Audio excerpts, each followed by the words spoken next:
The land had been in my family for generations, carved out of a valley where the soil was rich, the trees grew tall, and a creek ran steadily down from the hills.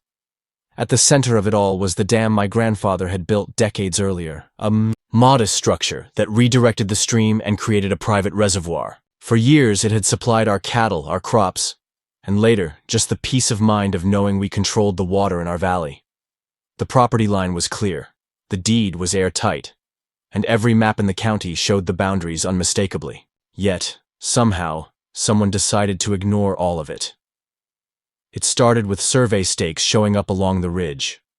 Orange flags flapped in the breeze, small at first, then more numerous. I thought maybe the county was planning road work, but weeks later, heavy machinery rumbled in. Bulldozers leveled ground, and workers moved with a sense of entitlement that told me this wasn't temporary. Soon after, frames went up. Wooden skeletons of houses lined the slope like teeth biting into the land. The HOA president appeared to be leading the project, a woman in her 50s with sharp features, a permanent scowl, and the smug certainty of someone who thought the rules applied only to others. She strutted through the construction zone in designer sunglasses, barking orders at contractors and neighbors alike. 35 homes. That was the plan. And they weren't building on just any land. They were building on mine. When I confronted the county office, I was told the permits had been pushed through after boundary adjustments. Adjustments no one had consulted me about. A clerical error, perhaps, but one that had been signed, sealed, and rubber-stamped into reality. The HOA, it seemed, had claimed what wasn't theirs and wrapped it in paperwork. At first, I considered lawyers, but property battles can drag for years and drain fortunes. Meanwhile, construction continued. By the time the first families moved in, I had become the villain in my own valley. They treated me like an intruder, glaring whenever I passed by, as if I were the one trespassing. The HOA president even had the audacity to send me letters demanding I keep my land maintained properly to suit the neighborhood's aesthetic. My land, my dam, my valley. The more I watched, the more the anger built. They didn't just build houses. They paved roads, tore down old trees, and funneled drainage pipes toward the creek that fed my reservoir.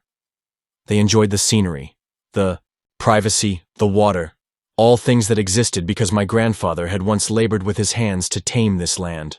They were sipping wine on decks that stood where my cattle once grazed, and all the while, the dam sat quietly behind it all, holding more power than they seemed to realize. I didn't speak of it at first, not even to neighbors outside the HOA.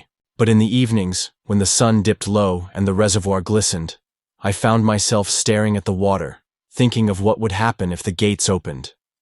They had stolen the ground beneath their feet, but the water? That was still mine. And water has a way of reclaiming what belongs to it. The valley had been theirs for a season, but I knew its true master was waiting just behind stone walls and steel gates. And one day soon, I'd let it loose. The HOA wasn't content just to occupy the land, they wanted to dominate it. It began with letters slipped into my mailbox. They cited weeds along the fence line, old barns unsightly from their freshly paved streets, and even the dam itself, which they claimed was a safety hazard that didn't meet their community standards. It was absurd. My property predated their subdivision by nearly a century, but they wrote as though I were the guest overstaying my welcome. The HOA president grew bolder with each passing week. She marched along the property lines with a clipboard, pointing at sheds and tractors, making notes. At one point, she even suggested that the HOA might absorb my remaining acres into their community to maintain a uniform look. But it wasn't just paperwork anymore. The residents followed her lead. They parked their cars across my driveway, blocking the entrance for hours. Children tore through my pastures on bikes, leaving gates open and spooking livestock. A few homeowners even extended their lawns several feet past the survey markers, mowing into my land as if ownership were determined by the length of their grass. The breaking point came when the HOA sent me a fine. Not a notice, not a warning. An actual fine. Hundreds of dollars addressed to me as though I were one of their members, for failure to maintain landscaping visible to the community. I crumpled it in my fist, staring at the absurdity of being fined on my own land. But behind the anger was something colder, more deliberate. They wanted a war. And a war was exactly what they were going to get. I stopped maintaining the dam as diligently as I used to. The gates that regulated the water flow stayed locked tighter. Rains came that spring, heavier than usual, and the reservoir swelled higher. Where I once might have released pressure, I now let it rise, the water creeping closer to the brim.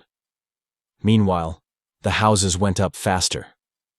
35 homes in total, each one with manicured lawns, gleaming windows, and smug pride painted across the faces of their owners.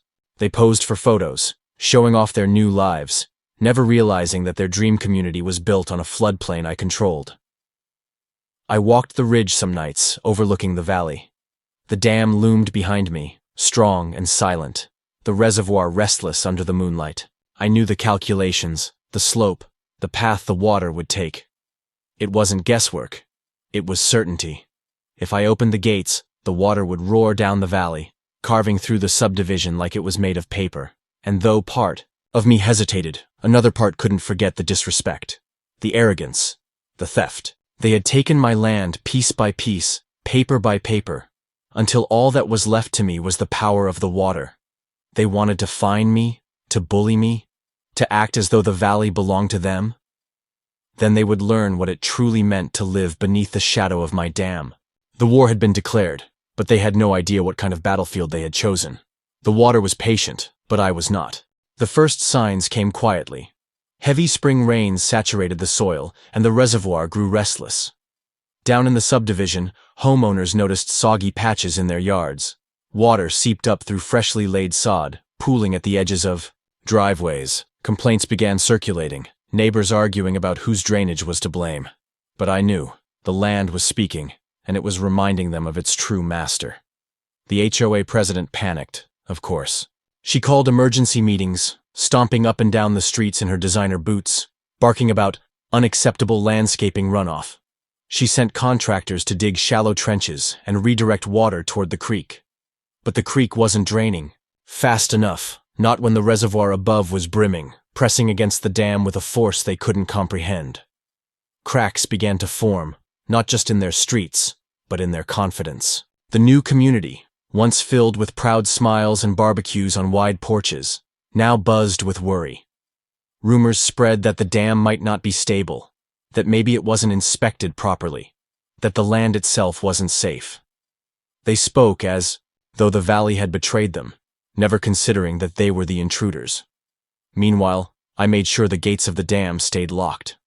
I inspected them daily, tightening bolts, securing the mechanisms, ensuring that only I could decide when the water would flow, and I let it build. Week after week, the pressure mounted, the reservoir now a vast mirror stretching into the hills, swollen beyond its usual reach.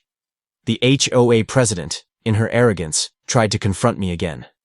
She marched up my driveway with her clipboard, waving, another fine in the air. She claimed I was endangering the community by failing to maintain proper drainage systems. Her voice was shrill, her words dripping with entitlement. But her eyes betrayed fear. She knew something was wrong, though she'd never admit it aloud. The homeowners grew restless too. Some began questioning the HOA leadership, wondering why they hadn't known about the dam before buying in. Others whispered about lawsuits, insurance, county permits that might not hold up in court. The perfect facade of their community was cracking under the weight of water they couldn't see but could no longer ignore. At night, I would sit on my porch and listen. The sound of the water pressing, straining, calling to be released. It wasn't just a reservoir anymore. It was a weapon, and it was mine alone to command. Their paradise was cracking, their confidence crumbling, and soon the water would come to finish what they had started. They built on my land, but they forgot that my land was alive.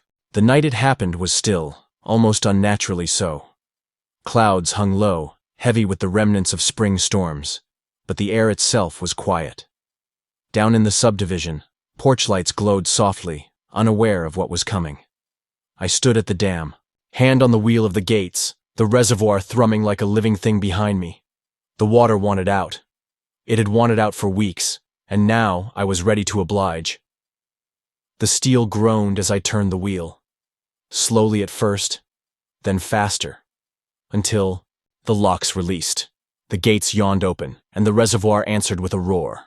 Water surged forward, a torrent unleashed, white foam crashing against stone walls before spilling into the valley. It began as a rush through the creek bed, but quickly grew into a flood. The carefully paved streets of the subdivision became rivers, lawns disappeared under waves, and foundations quivered as the force pressed against them.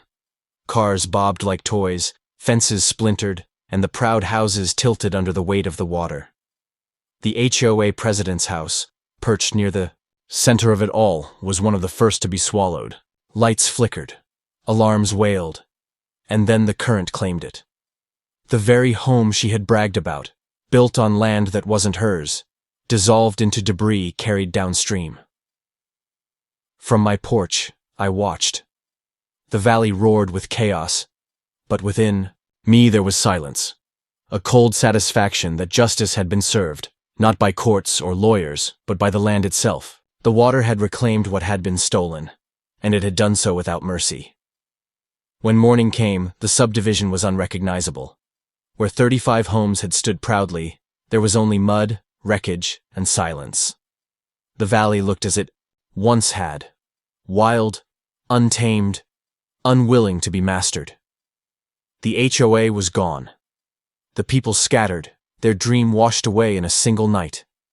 And in the silence that followed, the land seemed to breathe again. The gates had opened, the water had flowed, and the valley was mine once more. But even then, the story wasn't finished. Not yet. The county arrived first, their trucks splashing through the mud, officials staring wide-eyed at the destruction. They asked questions, demanded answers, but I said little. The dam, I explained, had been overwhelmed by heavy rains, a natural disaster, a tragedy. Insurance companies followed, along with reporters, neighbors, and opportunists looking to assign blame. But the paperwork that had once stolen my land now worked against them. The subdivision had been built hastily, permits pushed, through without full surveys, safety inspections ignored in the rush to sell. On paper, the disaster was their fault, not mine. The HOA president tried to protest, tried to point the finger at me, but she was ruined. Her authority dissolved with her house, her reputation swept away with the current. Homeowners turned on her, lawsuits mounted, and in the end, she was nothing more than another face in the crowd of victims she had once commanded. As for me, I remained. My land was scarred but free. The reservoir had emptied, the dam held strong, and the valley now bore the memory of what happens when arrogance meets nature. No homes rose from the mud. No new construction crews returned. The county quietly rezoned the area as unfit for residential development, and the land became mine again, uncontested. I rebuilt the fences, replanted trees, and let the valley breathe. It wasn't the same as before. The scars of 35 homes and one flood would never fully vanish, but it was mine, and more importantly, it was a lesson. The HOA had tried to claim what wasn't theirs. They thought paperwork and arrogance could outweigh history and truth. But in the end, the land had the final say, and when the land speaks, it speaks with water. The story of the HOA and their 35 stolen homes ended in silence, swallowed by the valley they never truly owned. And I, the last keeper of the dam, remained to watch the land reclaim itself, patient, powerful, eternal.